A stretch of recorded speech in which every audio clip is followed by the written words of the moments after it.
Bueno, la verdad que escuchando un poquito lo que decía Augusto, muy interesante. Por otro lado, me parece que vamos a ver algunas cosas que son en común, porque la idea de charlar sobre conversaciones, comunidades y audiencias involucra un poco el mensaje, que es esta conversación que venimos teniendo sobre qué tipo de mensaje se tiene que emitir y quiénes son los emisores, pero por otro lado lo que sucede en la práctica de las redes sociales cuando uno ya emitió el mensaje.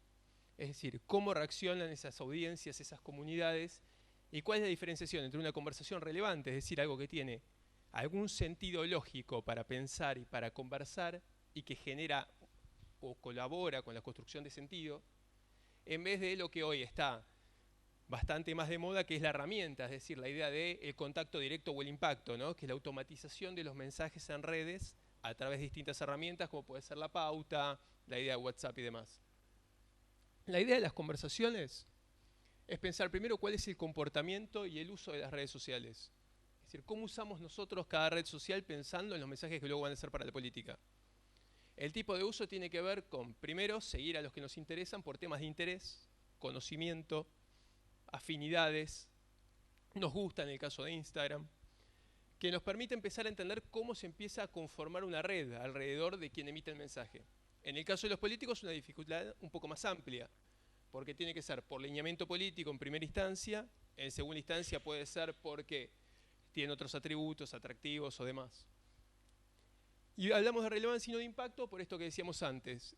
Durante los últimos 4 años de la elección de 2015 hay como una especie de puja permanente entre creer si la herramienta, es decir, esta idea del contacto directo o el impacto, es lo que domina la idea de la estrategia de campaña en el universo digital, o si prevalece el mensaje político de la conversación.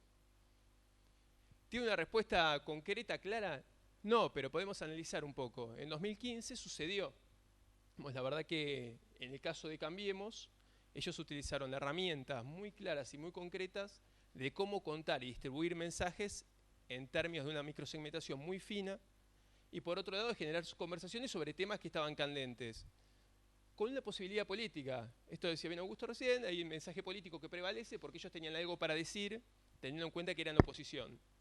La carga invertida que nosotros vemos ahora para 2019 cumple un poco con las mismas funciones. Hay un mensaje político mucho más claro y consistente de lo que hoy es la oposición, que supera la idea de la segmentación porque tiene algo para decir y porque la oposición en general tiene más ventaja para instalar temas de conversación.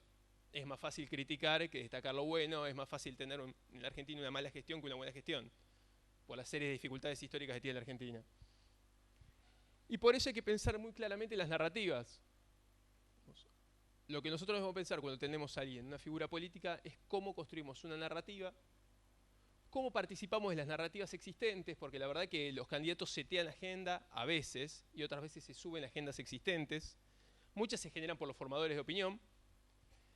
Y si no, en el mejor de los casos, decidir quién es el líder y controlar la narrativa. Que les recomiendo que vean esta serie, que es Succession, es impecable, que es de un magnate rico que es dueño de un gran medio multinacional, que lo que define es un punto fundamental. El control de la narrativa es casi tan importante como la emisión del propio mensaje. Porque uno puede tener un mensaje bien armado, pensado para cada una de las plataformas. Es claro lo que decía Augusto en ese sentido, también lo voy a citar mucho porque evidentemente son cosas muy similares, pero vos tenés que tener un tipo de mensaje para cada una de tus redes sociales acorde al tipo no solo de la red social, es decir, Instagram es más visual, Twitter puede tener un mensaje más cargado, es un lugar de discusión política, Instagram es aspiracional, Facebook mantiene una lógica masiva y con mucha más entrada en lugares, voy a decir, apolíticos, por decir de alguna manera. Pero la verdad es que más allá del mensaje, lo que hay que pensar es a quién uno le está hablando y qué narrativa está planteando sobre uno mismo. Que ese es un gran desafío para los políticos. Digamos, ¿cuál va a ser la narrativa de construcción? Un ejemplo claro muy interesante de este último año fue el de Sergio Massa, por ejemplo. Massa estaba en un espacio que era naturalmente opositor a todos, había sido el que terciaba la elección desde 2015 en adelante. En 2015 fue el que terció la elección, en 2017 también lo hizo. En 2019 termina definiendo algo distinto. Tuvo que construir una narrativa para eso, porque es muy difícil recoger el hilo de criticar permanentemente un espacio y de repente ser parte del mismo. Hay una estrategia muy interesante, ¿no? Con esto de armar el congreso de su partido, hizo hablar a sus congresales, les pidió que lo empoderen para definir si él podía cambiar de posicionamiento político, lo cual por supuesto fue una construcción de relato, porque evidentemente él ya lo tenía definido para él, que en términos estratégicos la mejor manera que tenía de conservar a los propios y participar en un espacio que tenga lugar en cómo estaba dividida la lógica del electorado era esa, pero lo que hizo fue generar una narrativa. Hoy Sergio está en un lugar donde está cómodo con su propia historia y su propio relato. Cuando uno está cómodo con su propia historia y su propio relato en redes sociales, se siente más cómodo, más confiado, funciona mejor. Cuando uno se desperfila un poco, le pasa como le pasa un poco al gobierno en este momento, por ejemplo, ¿no? Que uno ve un Macri que está mucho más subido a la lógica de la intensidad de la campaña, nunca fue el rol que tuvo en los últimos años, muy sentado en el marco de una militancia dura, es decir, una convocatoria, una marcha, una cosa ajena al perfil de Cambiemos en general, que parece más fruto de la desesperación porque se dio vuelta que de una estrategia de campaña. Lo que nos hace volver a lo que decíamos antes un poquito, que no alcanza solo con la herramienta y con la idea del impacto, porque la verdad que la expertise de Cambiemos y la novedad política que trajo en 2015, de trabajar sobre esa microsegmentación de una manera feroz, dio un resultado, amparado en un mensaje, pero sobre todo amparado con lograr que haya conversaciones en las comunidades. Y ahora vamos a ver un poco de eso. Formadores de opinión, influencers, hacemos un pedacito de esto antes de hablar de las comunidades porque es fundamental para esto. Ellos son los que construyen las comunidades y construyen audiencias. ¿Por qué hablo de comunidades y audiencias? Hoy me parece que la discusión solo de audiencias está perimida porque el funcionamiento de redes sociales tiene que ver con la construcción de comunidades.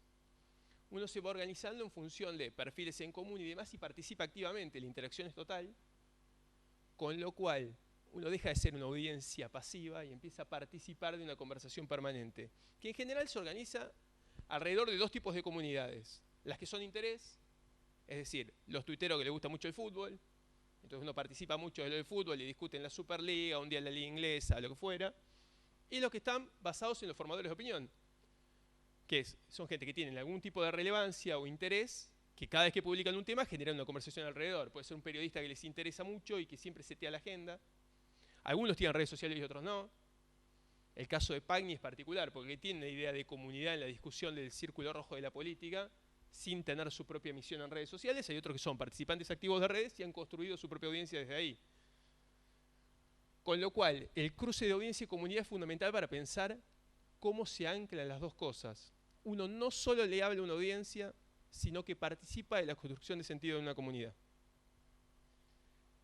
Por eso no se puede pensar en audiencias sin pensar en comunidades. Y esto viene a tono de lo que decíamos recién, de cómo la idea de pensar dónde ancla uno el mensaje en una comunidad es fundamental, y la dificultad que pasó en el 2015. La herramienta de microsegmentación apuntó a trabajar sobre muchas comunidades, impactar a la gran mayoría, tratar de acertar en la segmentación de los mensajes, con esta facilidad en términos políticos que decíamos antes, que tiene que ver con la posibilidad de comentar sobre cosas hacia el futuro o abstractas, digamos, ¿no? Yo voy a hacer cuando sea presidente esto, esto y esto. La verdad que esa es una gran ventaja, contrario a los que defienden gestión, que en general tiene que decir, yo no pude hacer esto, esto y esto, porque siempre es defensiva la lógica sobre la gestión. Yo participé de la campaña de 2015 en el equipo de Daniel Scioli, donde nosotros nos enfrentamos y sufrimos en carne propia el buen trabajo que hizo Cambiemos en términos de la distribución de campaña. Y la verdad es que cuando nosotros empezamos a mirar cómo se movían los mensajes en las comunidades, y ahora lo vamos a ver, me voy a adelantar un poquito, solo para que vean esto. Este es un mapa en líneas generales de lo que nosotros planteamos que son las comunidades y las audiencias y cómo se mueven los mensajes. Hay pequeños formadores de opinión en cada caso que tienen redes y mueven mensajes entre sí en distintas comunidades y universos que son el universo de las conversaciones en digital. Tiene una forma de pelota de rugby o óvalo, como le queramos decir, porque a medida que se radicalizan los mensajes, es decir, que son más duros en términos de sus posturas políticas y sus miradas, tienden a ser más concentrados, pero se reduce el marco para la construcción de audiencia. Un ejemplo de esto es cuando hay un tema de coyuntura que divide las aguas y genera que los mensajes se empiecen a mover. ¿Por qué digo mover mensajes? Porque en general sucede, vamos a tomar un ejemplo del caso Santiago Maldonado. Cuando sucedió lo de Santiago Maldonado es un mensaje que interpeló a todo el mundo de las comunidades. La conversación era permanente sobre el tema. Lo que pasa cuando hay una conversación en las redes sociales es que se empieza a polarizar hacia uno de los dos. La idea de la polarización es que cuando cae un mensaje, los grandes formadores de opinión más duros empiezan a traccionarlo para su lado. Entonces, si pudiésemos imaginar un universo donde acá están los talibanes de Cambiemos, allá están los cucas, por decir de alguna manera que suena mucho en redes sociales, llega el mensaje de Santiago Maldonado y de un lado es, se ahogó, ¿qué pasó? ¿Por qué estaban tomando tierras? ¿Se enfrentan con la seguridad? Y demás, hasta el punto de se ahogó, se murió solo, no pasó nada y la verdad bien que se murió. Digamos, que puede llegar a ser el borde de un mensaje talibán. Del otro lado, lo contrario. Cayó el mensaje y es, las tierras les pertenecen, la represión, la seguridad, lo mató Patricia Bullrich. Digamos, cuanto más acá, más duro el mensaje. Esto es una lógica de las redes sociales, que son virulentas, ¿no? Sobre todo en Twitter, que es el lugar de construcción de sentido en términos de la política. Que es una red que tiene negatividad permanente. Yo digo un 60%, que es un número inventado, pero porque es más de la mitad, para pensar de que cualquier mensaje que uno pone en Twitter tiene una carga de negatividad. Un caso ejemplo que uso siempre es una foca bebé. Si nace una foca bebé en Facebook, qué linda, qué chiquita, qué hermosa. Enlace en Twitter y está en cautiverio. Y de los koalas cuando hablamos. ¿Y qué pasa con la foca? Bueno, todo mal. Con lo cual, pensar cómo se van radicalizando esos mensajes nos obliga a pensar cómo hacemos para sostenerlos. Cuando emitimos un mensaje como un candidato político, o como una fuerza política, o como cuando queremos mandar un mensaje en las comunidades que son, voy a decir, de los normales, digamos. No suele ser así, pero más o menos. Y la idea es que uno pueda mover los mensajes, es decir, que los de las comunidades que hablan mucho de música se puedan cruzar con las que siguen a los periodistas de C5N, y las que siguen a los periodistas de C5N puedan hablar un poco con los que les interesa el deporte, y que podamos poner los mensajes en las comunidades que no están embebidas en el mundo de la política y que son adictos a la política. Digamos que calculo que los que estamos acá sí, todos nos pasa que nos levantamos pensando en qué sucede con el país, nos vamos a dormir pensando qué pasa. Digamos, yo lo exagero en mi caso, que digo que me despierto pensando en Perón. Es una exageración, pero la verdad es que en algún punto estamos un poco obsesionados con todo esto. Todo lo que sucede en el medio no. Digamos, y por eso también gana la lógica de la relevancia. Porque es verdad que los sectores más radicalizados traccionan mucho sobre los likes, los RT, las estadísticas de métricas. Entonces impresiona, ¿no? Es como el troleo, que no sirve para nada, pero sigue de moda. A uno ve, che, a un candidato le llegan 50 mensajes y menciones y dice, me están puteando todos. Y en realidad te están puteando 50. No son todos. Pasa que quizás nadie más está hablando de vos. Entonces de 0 a 100 estás boleta. Ahora, ¿qué vale la pena ver ahí? ¿Quiénes te putean? ¿Son relevantes? ¿No lo son? Les voy a contar un caso ejemplo, que por suerte ya prescribió, estamos casi a 5 años, pero un gran problema que pasaba en la campaña de Scioli es que le habían vendido un esquema de alcance y audiencias, que era espectacular. Scioli ponía un mensaje, decía, buen día, vamos por una nueva Argentina, la lancha, lo que sea, 7000 RT. Claro, y él decía, estoy impresionante en digital, voy para arriba como por un tubo. Entonces nosotros nos pusimos a mirar un poquito de qué se trataba eso. De las 7000 RT había 5000 que eran de 5000 cuentas que se seguían todas entre sí y que eran la ola naranja Claromecó, la ola naranja Santo Tomé, la ola naranja Tartagal, la ola naranja bonaerense, etcétera, etcétera. Con lo cual, ¿qué le pasaba a Scioli? Su conversación gigantesca era una comunidad así. Y te diría, acá en el borde. Mientras que lo que le pasaba a Cambiemos y a Macri es que conversaba en todos los lugares, porque estaba bien aplicada la estrategia de la segmentación. Ahora, ¿por qué falla en 2019? Porque los factores de la comunicación no resuelven los de la política. Entonces nosotros que hacemos todos comunicación, sabemos perfectamente que en general tenemos la culpa cuando algo sale mal, pero también sabemos que en general la responsabilidad no es directamente nuestra. Porque es difícil comunicar bien que el dólar se va a 45 a 60 en un día. Magia tenés que hacer. Bueno, es un poco difícil. La acumulación de ese tipo de cosas, de la no construcción de un mensaje, y volviendo para atrás, así no nos vamos de tema, de la construcción de las narrativas, bueno, hay muchos memes, ahora los vamos a ver, soy un poco fan de los memes, pero la idea de la construcción de la narrativa es muy importante por eso, porque cuando vos no tenés claro un mensaje permanente de tu gestión, es difícil que puedas sostener una línea de discusión cuando algo sale mal. Entonces pasaron cosas, una tormenta, no lo esperábamos, era más difícil de lo que pensábamos, etcétera, etcétera, etcétera. Que no es una responsabilidad única de Cambiemos, ¿no? Es una situación lógica de la gestión. En el caso de Scioli le pasaba lo mismo. Digo, tenía dificultades en la provincia, una gestión difícil. Y en el caso de la provincia era, no nos baja los fondos, Cristina, la provincia inviable, digamos, ningún gobierno lo pudo hacer, tenemos el 40% del PBI pero nos devuelven el 15%, etcétera, etcétera. Digamos, el argumento de las excusas. El tema es que tengan una narrativa lógica para que sea creíble para su propio público. La idea de interpretar los temas de conversación tiene que ver un poco con esto que decíamos antes. Un candidato puede setear agenda pocas veces. El Estado algunas más. Pero en realidad hay una combinación de los formadores de opinión, lo que se llama círculo rojo de alguna manera, que van instalando temas de lo que viene siendo la agenda, a los que los políticos se suelen subir, se suele conversar sobre eso y se retroalimenta, con lo cual no es solo la emisión propia del mensaje, sino lo que sucede, la coyuntura, la diaria. Interpretar los temas de conversación lo que permite es que nosotros definamos qué tenemos que decir y si vale la pena subirse o no a una conversación. Esto tiene que ver sobre todo para los candidatos cuando son temas que son laterales a la agenda nuestra de la política. Es decir, si hay una situación como los sirios, por ejemplo, la migración, que fue un tema de mucha tensión y demás, un candidato emite mensaje o no emite. Es un tema de conversación permanente. ¿Querés ser parte de la conversación o no?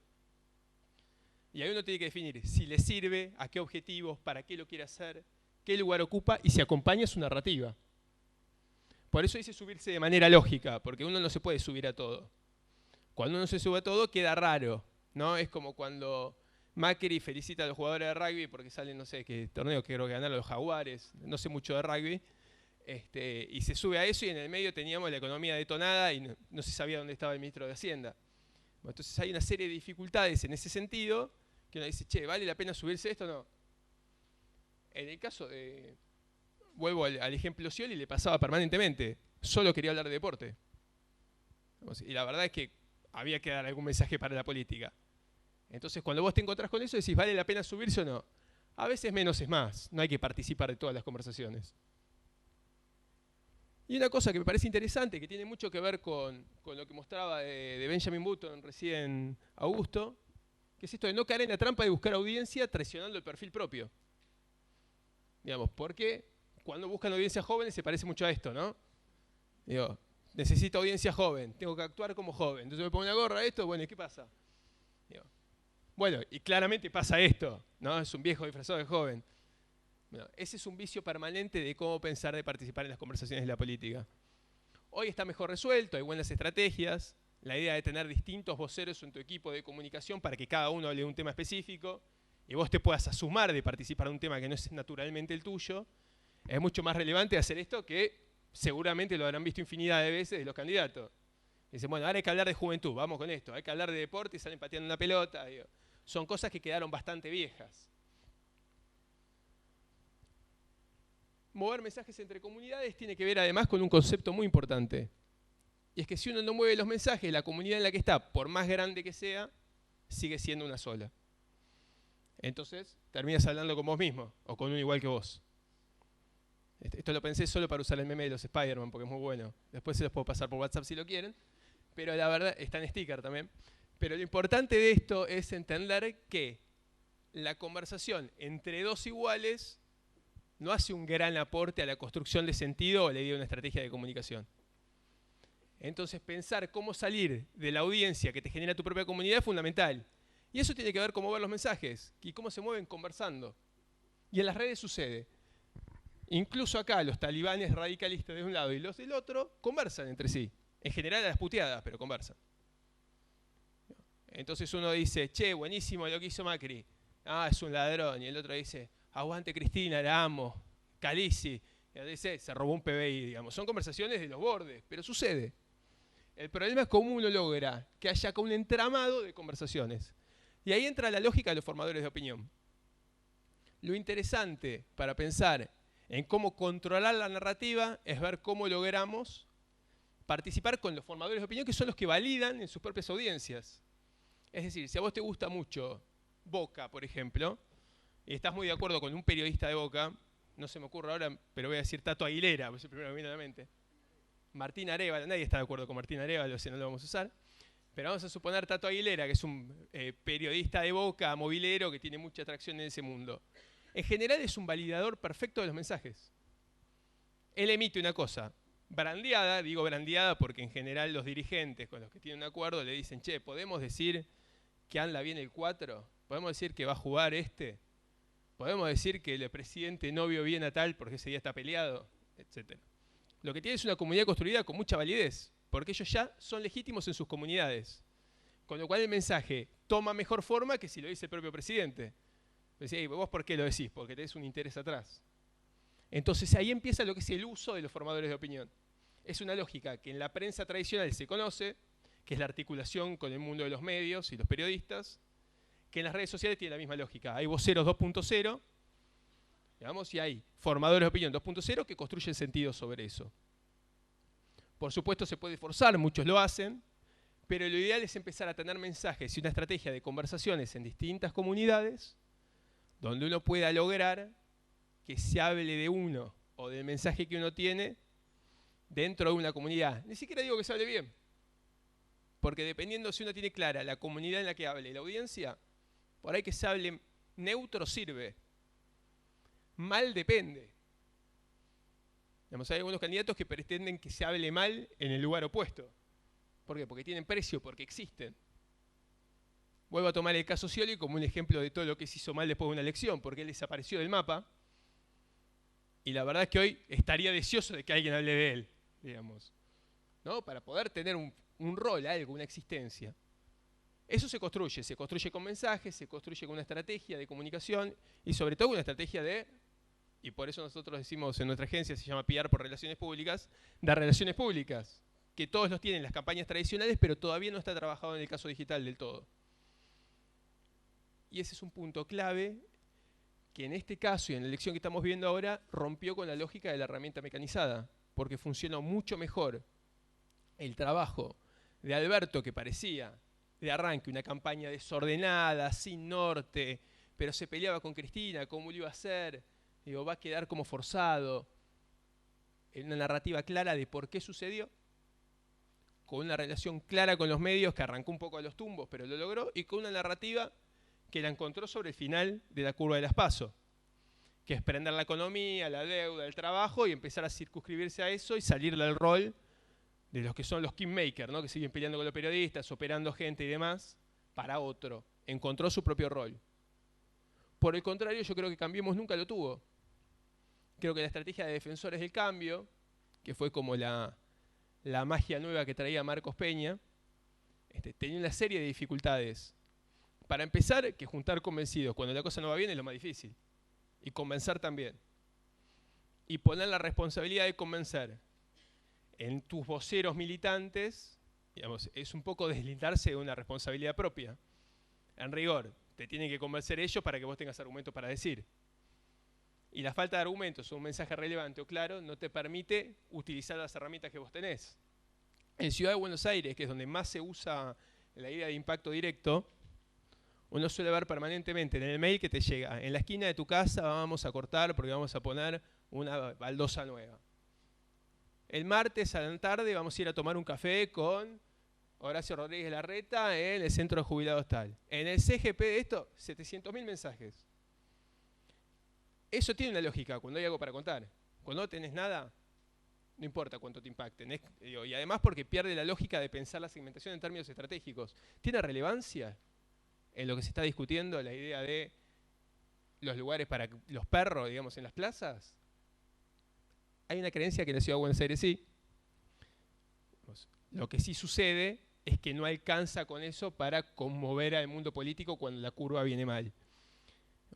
Hoy, de hecho, en el caso de Rodríguez Larreta, tiene una elección que está muy cerca de ganar en primera vuelta, pero donde de repente aparece un peligro de perder la Ciudad de Buenos Aires, que es el bastión histórico de Cambiemos. Cosa que uno no hubiese imaginado jamás que pudiera suceder. Y tiene también que ver con lo que viene del lado de las redes y las conversaciones, que es que cuando hay conversaciones hay alguien que escucha, que lee, que es una audiencia dentro de esas comunidades que presta atención a esos mensajes.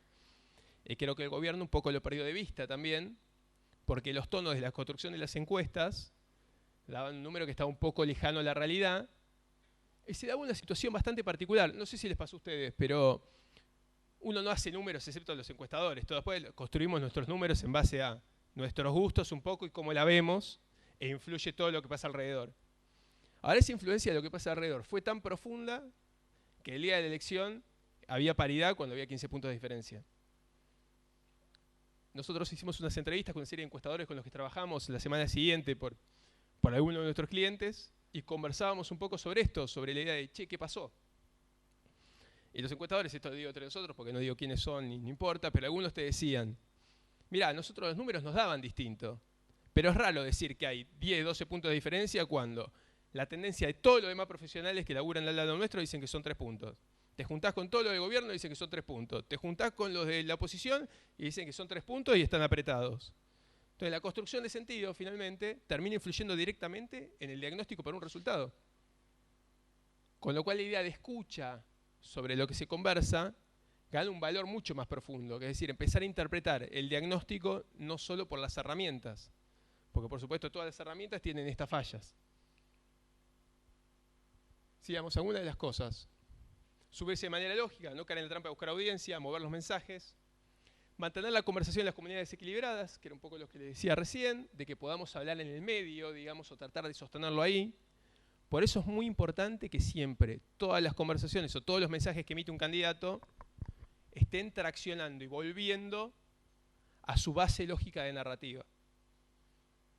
Para que vos siempre a todo lo que te subís lo puedas traer a lo tuyo. Entonces siempre tengas un proceso de acumulación sobre cada mensaje que emitís. Porque el problema de buscar audiencias que no son las tuyas es que te vayas de la tuya. ¿No? Cuando vos te desperfilás de esa manera, en general tenés un drama ahí, porque te cuesta volver a encontrar tu lugar natural.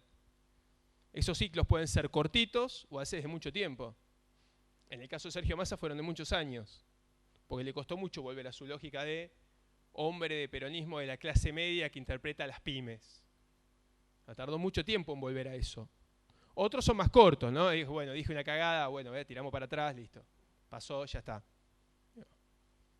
Me equivoqué y pagué, diría Maradona. Pero sobre todo nunca magnificar las conversaciones negativas. Esto que dice Don Draper, que lo traigo a colación porque esto que hacemos nosotros se inventó hace 70 años, digamos, ¿no? La idea de la comunicación y cómo generar mensaje, contenido y demás.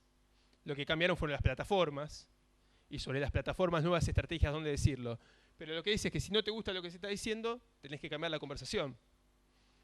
Que esto traducido a lo que nosotros decimos a los clientes es, no hay que magnificar conversaciones negativas. Nunca. Entonces, donde te están matando por una conversación, bueno, te puedes subir a pelear uno contra la ola de la tendencia de la conversación. Te voy a poner así y bancarte las piñas, en un momento cambia, o vos salís a decir otra cosa. El problema es lograr salir del momento clave ahí estratégico del calor, ¿no? Que cuando te están matando decís, che, me están matando, se me cae todo, me están llenando la cara de dedo, ¿cómo salimos de acá? Bueno, cambiar la conversación es un poco eso. Cuando tenés manija o muñeca para incidir en la agenda pública, tomas una decisión que te permite plantear otro tema de discusión. Digamos, le pasó, sin ir más lejos, en lo que yo creo fue la última jugada razonable de gobierno en términos de tomar agenda política cuando lo llamó Pichetto. Bueno, el resultado no fue el mejor, sobre todo para Pichetto. Pero después, para el gobierno, lo que le permitió fue tomar control de una agenda, de decir, yo tengo la iniciativa política. Nosotros también jugamos, abrimos en el marco de algo que parecía que se lo comía, ¿no? Que era el café entre Massa y Alberto, la tendencia que se junta todo el peronismo, si se juntan los 38 de Scioli más los 20 de Massa da 58, entonces estamos abajo. La iniciativa política la tomó.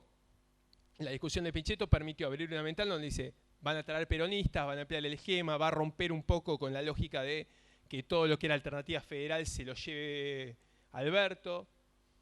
Después no sucedió, porque la política, la economía, en realidad la sociedad ya había decidido otra cosa, ¿no? Evidentemente tenía otros planes. Hay que ver si se sostienen ahora, falta para la elección general, pero todo indicaría que sí. Con lo cual ahí también hay una cuestión de cuánto uno con la comunicación puede resolver la política. Pero lo importante es que uno logra resolver un problema negativo o una crisis cambiando la conversación. Y eso es mucho más importante que salir a contestar sobre las conversaciones. Por supuesto, cuando uno tiene una crisis de una magnitud más grande, tiene que salir a dar respuesta. En la sociedad también pasa que hay una expectativa de decir, che, ¿qué pasa? El lunes pospaso, por ejemplo. que a las 10 de la mañana arrancó el dólar en 45, a las 11 estaba en 60, digo, bueno, che, alguien que saca la tele y diga, nos vamos a morir, ¿no? ¿Qué hacemos? Los depósitos, la plata, el dólar. Digo, ¿cómo se va a llamar Argentina ahora que cambie y deje de ser Argentina, se destruyó, y cómo va a ser nuestro nuevo país? Digo, ¿qué va a pasar? O sea, alguien tiene que hablar. Sí, pero eso es una crisis de magnitud. El caso de la tragedia de 11, que Cristina estuvo 6 días sin hablar o emitir un mensaje sobre lo de la tragedia. Con lo cual eso le generó, incluso en los propios, un problema. Porque hay una necesidad de decir, sobre todo en el peronismo, que construye mucho más vertical y con un paraguas de mi mamá me mima, Evita me ama, digamos, ¿no? Que te cuidan todos. La falta de presencia, es decir, che, ¿qué hacemos con esta crisis gigantesca? Afecta hasta la línea de los propios, porque te pegan tu propia narrativa de yo te cuido o controlo. Al macrismo le pasó lo mismo. Ellos se suponía que tenían la macro controlada y estaba todo ahí con los bonos, los mercados, etc. Y el problema era el resto, digo, si la gente se la aguantaba. Y finalmente pasó, ¿no? Esa, la lógica del rey desnudo, se cayó todo el escenario atrás.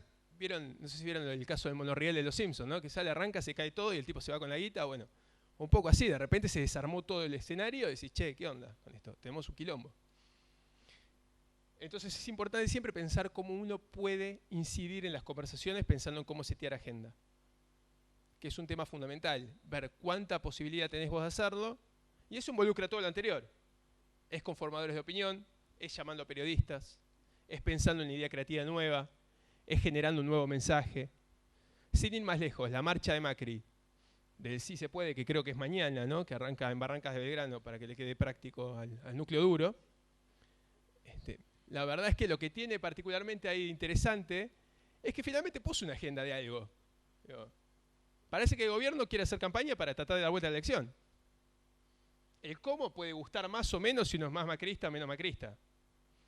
Vamos, y le puede parecer una buena estrategia de la idea política o no. Pero toma una lógica de algo de la agenda. ¿Qué está haciendo el presidente? Bueno, está haciendo una marcha para ganar. Entonces no está haciendo una transición. Que es algo que se lo comió en todo agosto a Macri, ¿no? Durante agosto discutíamos si llegaba a diciembre, si se tenía que sentar con Alberto y decir, bueno, ahora voy a hacer lo que digas vos. Entonces todo eso cambia cuando uno logra meter un tema de agenda. Después hay que ver el resultado, porque yo creo que el gobierno está muy encapsulado en una lógica compleja de ellos o nosotros. No sé si vieron el último spot, estoy a punto de ponerlo acá, pero después no sé si lo vamos a poder reproducir. Pero que dice, somos los que somos, etc. Por supuesto tiene varias cosas. Nosotros somos lo que no queremos el narcotráfico. Está bien, pero entonces ellos quieren el narcotráfico, son el 52%, digo. O la totalidad de los que no te votaron. Con lo cual son narcos, digo, y así los vamos a ir a buscar. Es como que empieza una cosa de una dinámica de la reafirmación propia por la diferenciación con el de afuera. Una lógica muy de grieta que al gobierno le pagó mucho durante mucho tiempo, pero hoy pareciera un poco terminada. ¿Terminada en qué término? Yo creo que la grieta existe, que es una cosa histórica, es verdad, que nosotros dividimos la Argentina en dos desde tiempos inmemoriales. Digo, peronismo, antiperonismo, unitarios federales, Boca, antiboca, soy muy de Boca, por eso lo digo. Lo que fuera, Cristina Macri o lo que sea necesario. La realidad es que todo eso, si bien es verdad que está metido en la lógica intrínseca de cómo somos los argentinos, parece que la sociedad está pensando, che, arreglemos un poco este problema que tenemos, después seguimos con el quilombo. Y creo que la que interpretó bien esa decisión fue Cristina, que se corrió. Una jugada que nadie hubiese creído que podía hacer Cristina, por otro lado, ¿no? Porque la verdad es que, independientemente de que por ahí si hay alguno que es muy kirchnerista o lo demás, uno no hubiese creído jamás que Cristina podía tomar una decisión que atentase incluso contra su propio ego. Una demanda que tenía el resto del peronismo para ser partícipe de la unidad. Entonces, 3 decisiones políticas, que es un movimiento de un jugador que se corre, un café entre 2 jugadores que estaban separados y un buen articulador, porque finalmente Alberto era eso, construye una mayoría en términos electorales. Que fue lo mismo que le pasó en 2015 a Cambiemos, que tomó una serie de decisiones con los radicales, la convención de Gualeguaychú, que se parece mucho a lo que hizo Massa, a resolver en un congreso partidario, acompañar un espacio político que no se pareciera en términos de valores históricos al de uno mismo. Y en base a eso ser partícipe. Carrió como un jugador libre, pero que vale la pena tener. No, vale la pena hasta que no termina como Carrió, pero bueno, es cuánto tiempo te dura, ¿no? Es como un fósforo, cuando está prendido tiene fuego y después cuando se apaga rápido. Pero un jugador que vale la pena tener, construyó una mayoría sobre eso. en etapas, en escalas, porque es verdad que tuvo que ganar en un balotaje, es verdad que ganó por el 1%, pero logró construir una lógica de una mayoría en términos de coalición. Y hoy el peronismo se encuentra con un desafío del siglo XXI en ese sentido.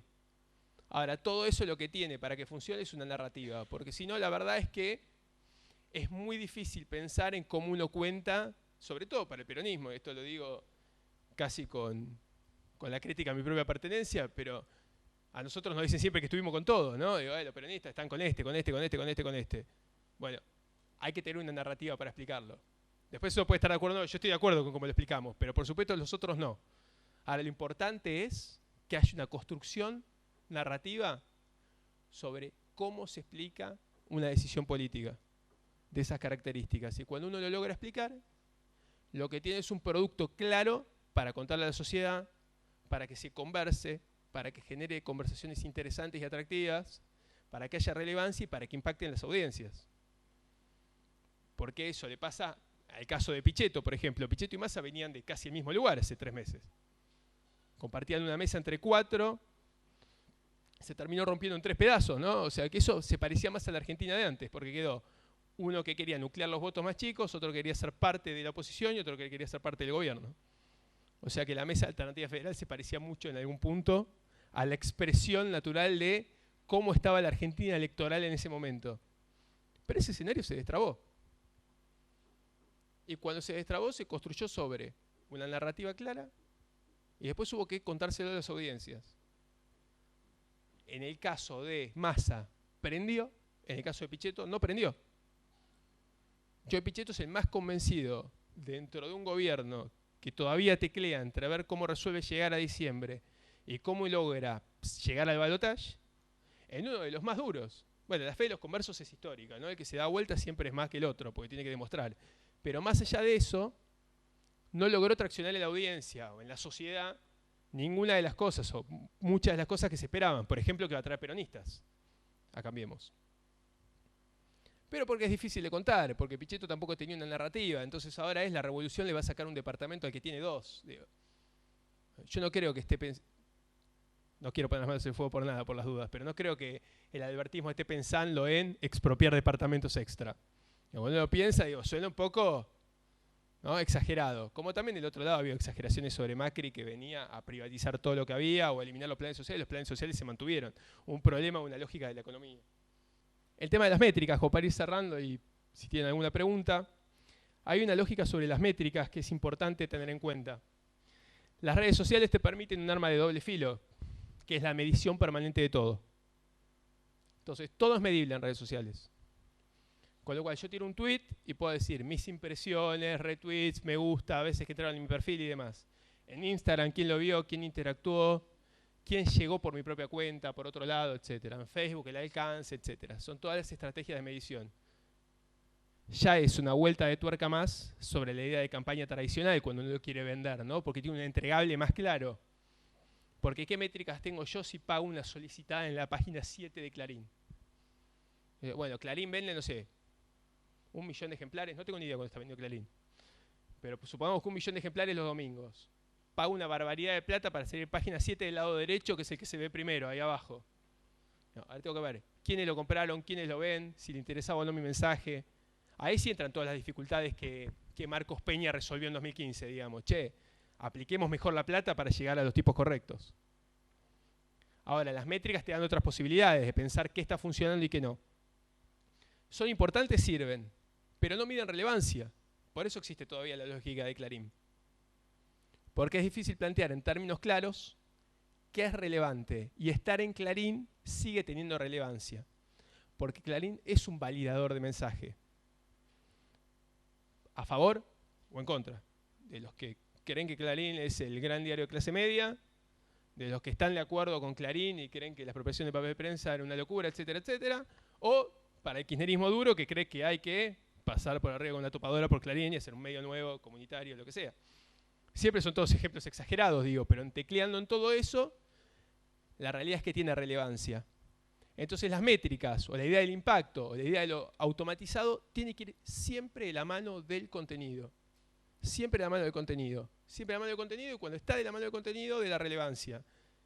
¿Quiénes lo van a decir? Insisto con relevante, lo dije 1.000.000 de veces, pero porque si se pueden llevar una cosa de acá sería bueno eso. Que lo único que vale la pena es pensar en una construcción de relevancia sobre los mensajes, sobre la emisión, sobre quiénes lo dicen, sobre quiénes lo conversan y cómo llega. Pauta versus engagement es esto. Hay una discusión permanente cuando se hacen campañas en si vale la pena pautar automatizado, es decir, le pongo 2 lucas a Facebook para que me agarre 3 mensajes y lo mueva y se lo tire a jóvenes de 25 a 35 que viven en Tucumán, que quieren venir a una charla de comunicación política. ¿No? O en su defecto, que venga Pablo, que va a hablar después, y dice, él va a contar todo lo que yo quiero decir a los que van a venir acá, que son de hecho los de comunicación política que van a venir a este evento. Entonces una cosa es el influencer o formador de opinión y otra cosa es la pauta. Ahora, ¿cuál es el valor diferencial que podría aportar Pablo en este caso? Digo, lo que se conoce en las redes como el engagement. ¿Cuánto funciona el mano a mano? ¿Cuánto interactúan ustedes? Si les interesa lo que dice, si no, si les aburre, si les parece piola, si lo conocen de otro lado y tienen alguna referencia que lo respetan. Toda esa construcción parece, por eso pongo una B y no versus, porque parece que es un enfrentamiento, pero en realidad son 2 procesos que tienen que ir de la mano. Uno tiene que pautar cosas y tiene que tener contenido que enganche. Que ese es el verdadero tema de discusión ahora. ¿Qué es lo que le pasó en algún punto a Marcos Peña, insisto, en esta curva de solo trabajar sobre la idea de las herramientas y las nuevas herramientas, WhatsApp va a ganar la elección, digo, en el marco de los otros que queríamos, tenemos que ir a los barrios, a la militancia y el territorio. Todo sucede a la vez. Y además porque hay que pensar las redes, esa pelota de rugby como el territorio digital. Porque tienen lógicas de territorio. Los voceros, los punteros existen. Vamos, las pequeñas comunidades en los barrios existen. Tenés que ir al club, tenés que ir a la iglesia, tenés que hablar con lo del centro comunitario, etcétera, etcétera, etcétera. La unidad básica, el comité, el local, en el caso de Cambiemos, cómo se llama cada uno, pero existen esos actores. El territorio digital tiene la misma lógica, tenés que tratar de estar en todos los posibles. Y un día hablar con uno, un día hablar con el otro, un día tener presencia y demás. Y por último, pero lo más importante es que un candidato no es una lata de cerveza. Que parece una obviedad, pero no siempre lo es para las campañas en digital. No, es, estamos desesperados, llamemos a un influencer famoso, voy a decir Nati J, pero si no, sea Germán Pawlowski, y que se ponga una remera de Marcos Peña que diga háganse cargo. Digo, entonces vos terminás comprando la idea de salir como sea, como se pauta una birra, digamos, ¿no? Que es una mina tomando una cerveza o un tipo en un bar con amigos tomando una cerveza. Y decís, bueno, y se ve la marca, y bueno, listo, tenemos la marca, se vio, tú, lo mostró el influencer, buenísimo, le gusta esa birra. Los ejemplos de eso suelen salir mal, ¿no? El caso Juan Acosta, por ejemplo, que fue el último gran influencer de Cambiemos, en términos de salir a bancar con desesperación, termina generando un problema. Porque no se puede pautar la idea de la política como si vos tuvieses un producto. Y esa es una discusión permanente en los que hacen campañas digital y de estrategia de comunicación. Que lo que te venden es que te veas sin pensar la relevancia, el valor del contenido. Con lo cual, como para cerrar, y si tienen alguna pregunta, lo que me parece más importante que se lleven de esto es que siempre hay que pensar sobre el contenido, la distribución de ese contenido y la relevancia que pueda tener para la construcción de comunidades y audiencias. Todo lo que sucede sin eso va a tener un impacto medio o mínimo.